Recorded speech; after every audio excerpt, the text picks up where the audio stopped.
don't know. You'll maybe find reasons why it's not. যুক্তরাষ্ট্রের president Donald Trump মধ্যপ্রাচ্য সফরে Saudi আরব, কাতার ও সংযুক্ত আরব আমিরাত যাচ্ছেন। সফরের মূল লক্ষ্য হল যুক্তরাষ্ট্রের উপসাগরীয় দেশগুলোর বিনিয়োগ আকর্ষণ করা এবং মার্কিন অর্থনীতিতে বড় অঙ্কের বিনিয়োগ নিশ্চিত করা। বিনিয়োগ পরিকল্পনা: যুক্তরাষ্ট্রের বিভিন্ন খাতে উপসাগরীয় দেশগুলোর বিনিয়োগ বৃদ্ধির উপর গুরুত্ব দেওয়া হচ্ছে। মিডল ইস্ট ইনস্টিটিউটের গবেষক ক্যারেন ইয়ং জানান, ট্রাম্প বিনিয়োগের সম্ভাবনা ও প্রভাব দেখাতে একটি পোস্টার উপস্থাপন করবেন।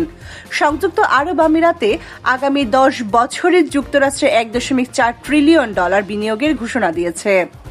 সৌদি আরব সফর: রিয়াদে যুবরাজ মোহাম্মদ বিন সালমানের সঙ্গে বৈঠক, উপসাগরীয় দেশগুলোর শীর্ষ সম্মেলনে অংশগ্রহণ, সৌদি ভিশন 2030 বাস্তবায়নে মার্কিন বিনিয়োগ আকর্ষণের চেষ্টাও রয়েছে সফরে।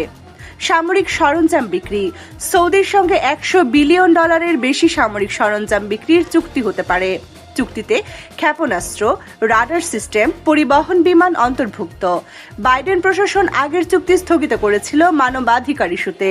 প্রযুক্তি খাতে আলোচনা: মার্কিন প্রযুক্তি খাতে উপসাগরীয় দেশগুলোর বিনিয়োগ বৃদ্ধি, অঞ্চলটিকে আধুনিক সেমিকন্ডাক্টরের সুবিধা দেওয়ার পরিকল্পনা। আমিরাত আন্তর্জাতিক এআই হাবে পরিণত হতে চায়।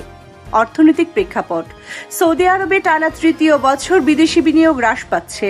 বিশ্বজুড়ে জ্বালানি তেলের দাম সর্বনিম্ন পর্যায়ে। ওপেক প্লাস তেল উৎপাদন বাড়াচ্ছে। কিছু বিশ্লেষকদের মতে ট্রাম্পের তেলের দাম কমানোর আহ্বানে সাড়া দিতেই এই সিদ্ধান্ত। প্রেসিডেন্ট হিসেবে ট্রাম্পের দ্বিতীয় মেয়াদে এটি তার প্রথম আনুষ্ঠানিক সফর। আগের মেয়াদেও সৌদি আরব ছিল তার প্রথম সফরের গন্তব্য, যা প্রচলিত রীতির ব্যতিক্রম। ডোনাল্ড ট্রাম্পের মধ্যপ্রাচ্য সফর অর্থনৈতিক কূটনীতির দিকে মনোনিবেশ করছে, যেখানে বিনিয়োগ, সামরিক সম্পর্ক ও প্রযুক্তি অংশীদারত্ব গুরুত্বপূর্ণ ভূমিকা রাখছে।